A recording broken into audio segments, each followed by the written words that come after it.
Well, hey everybody, welcome to another episode of Decaf. This is not Taylor with the cold. This is actually Justin. And I'm joined by Stephanie. This is the first time we've gotten to take over the podcast in maybe a year. Over a year, because I think the last time I was pregnant with Molly, and she's about to be a year old That's next month. crazy. Hmm. Well, we occasionally get to be guests on the show, but only when Taylor's at the beach and Mark is, who knows, I guess still in Vegas. Although, by the way, Mark, he got into money in the World Series of Yes, Poker this week, which is really cool. that was so exciting. He kept texting me like, "I'm in the top whatever. I'm in the next round," and I was like, "Holy crap! He's gonna like be on TV soon in the World Series of Poker." That's really cool. Well, happy for him. Happy for Taylor to be on at the beach. Both need a much deserved vacation, and then we get to host the show and make it even better because we, Well, we know we know that people love us more than they love them. yeah, we always improve the ratings, so That's right. You always get that spike. So let's start with some national news that just broke this week. Some really big news out of the U.S. Supreme Court. Yet again, the Supreme Court has ruled that school choice is constitutional.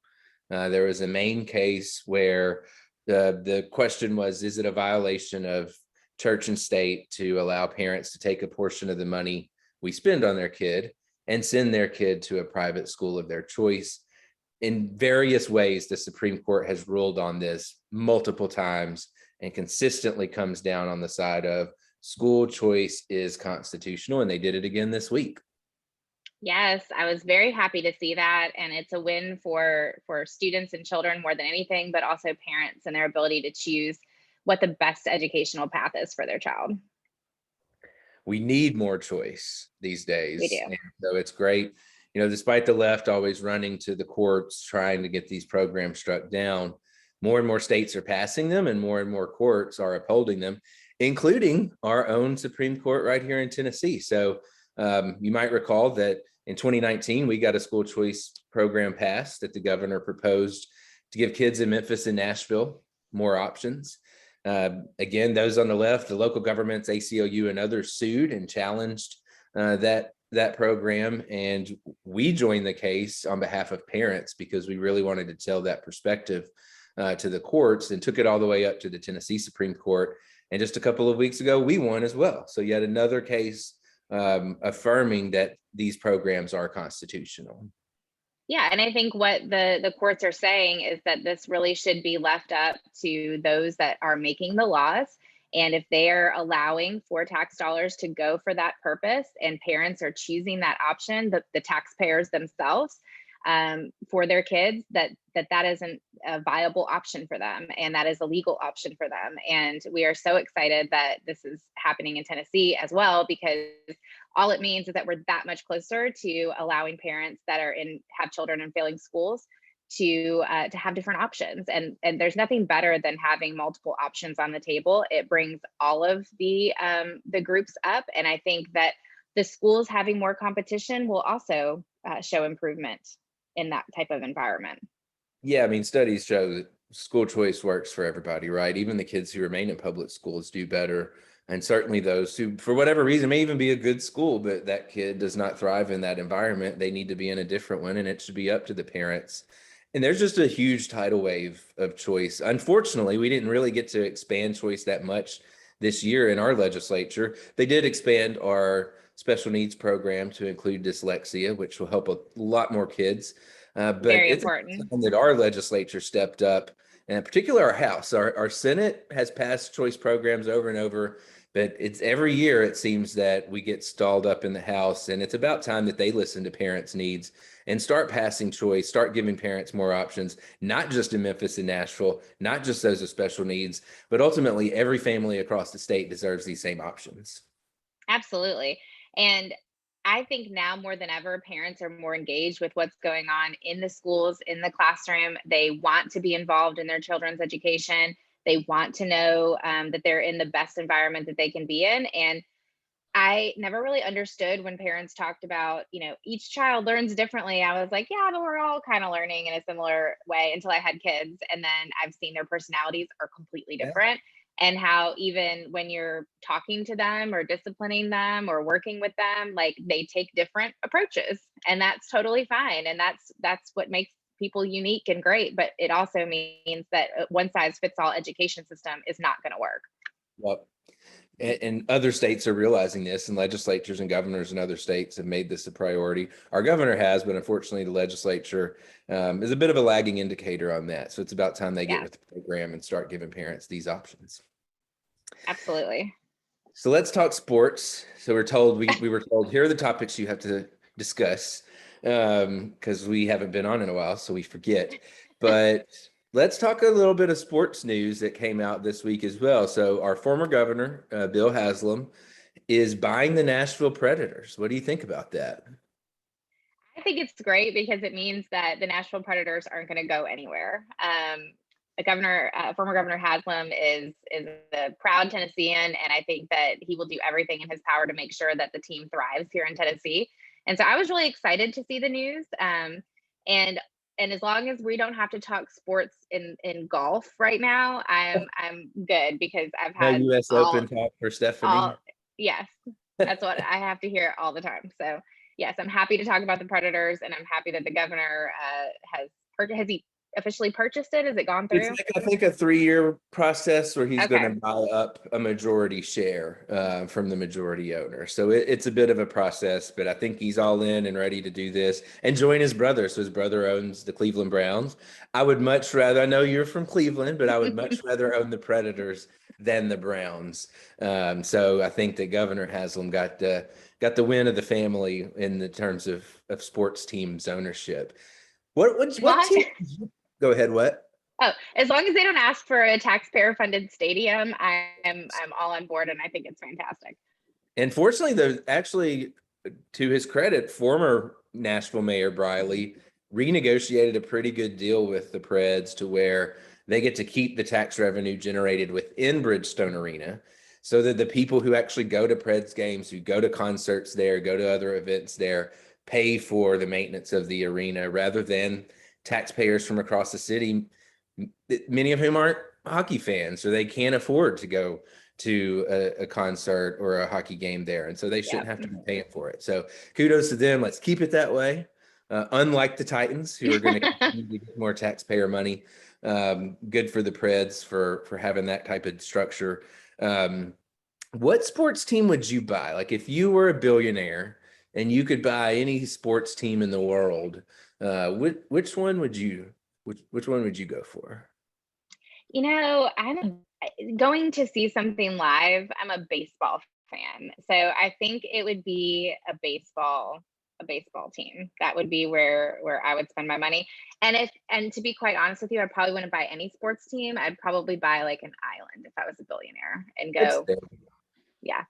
That's fair. What about Would you?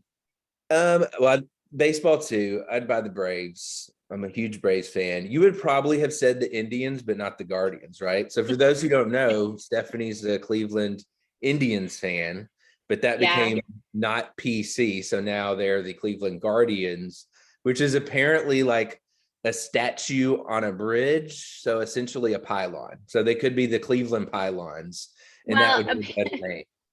what was really funny about it is apparently they tried to create this like big story that had to do with Cleveland's history of the Guardians, which may in fact be true.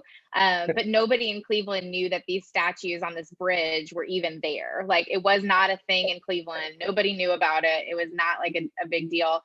But what I find is that, you know, my family across the political spectrum in Ohio and in Cleveland, they that still live up there, I asked them, I said, you know, are you happy with the name change? And they said, well, everybody's still wearing all of their Indians gear. So everybody that goes to the games is still wearing all of their Cleveland Indians attire. Well, that's a story for another day because you Yes. know that we can go on a long rant about PC and cancel culture. But going back to your question, I would buy the Braves, though I would love to buy the Preds too, like Governor Haslam. The Preds are a really good franchise and have done They are. an amazing job. I mean, every time you go to a game, it's sold out. It's so exciting It's when they fun. make deep playoff runs and when they were in the Stanley Cup Finals. you had hundreds of thousands of people flocking downtown just to watch on big screen TVs out in the open. And so it's a really cool culture, and it's a really great team. They've done an amazing job as a franchise, and kudos to Governor Haslam for getting the slice of it. Yeah, and they've also made it really easy to take kids to games. I feel like it's a super easy process. It's not a big deal. The kids have a great time. They have lots of activities for kids to do. The games are fun. The crowd makes it fun. So kudos to Governor Haslam. We should go to a hockey game soon. Yeah. So I think we have time for about one more topic. Have you been watching Stranger Things? Yeah. Pop culture. What do you think about it? So this season is amazing. What no has spoilers, been really, by the way. We can't. No spoilers. Some people may not have watched the full half season, right? So it's a volume 1 and 2. So this is a half season, and the other half is going to come maybe sometime this fall, I guess. Yeah, I was very confused at the season finale because I was like, well, it's not ended. So where's the next episode? But then you didn't know, that it's a half season. I guess you didn't know it was a half season. No. So it's been really good. It's cool to watch. My husband falls asleep about halfway through every episode that we watch, and so I've had to go back and watch like the last half again with him when we restart it back up the next night. So I've probably watched it 1.5 times, but it's very good. I think it's one of the best shows that they've made on TV recently. It's really good. And, like, I love throwback shows anyway. Nostalgia, yeah. They did a really good job, like really making you feel like you're back in the 80s. Yes. It's also a little scary this year. Like I feel like the first season in particular was sort of that kind of hokey, scary movie that you expected. This time it's starting to, like, there's some pretty deep psychological stuff going on that's really interesting. Yeah, it's been really interesting. This is not a spoiler, but when they brought out the light bright in one of the episodes, I was like, oh my God, I completely forgot that light brights existed and how long it takes to do a light bright. Yeah, because the pieces are really small. And so I always loved my light bright. It had all kinds of different little pattern things, right? So you put that little black on it, and it would tell you where to put the pieces and the colors. It was a cool little thing. But it's a genius toy now that I think about it, because I'm like, how long did it take us to sit there and put like each little peg in there, and how it probably took hours.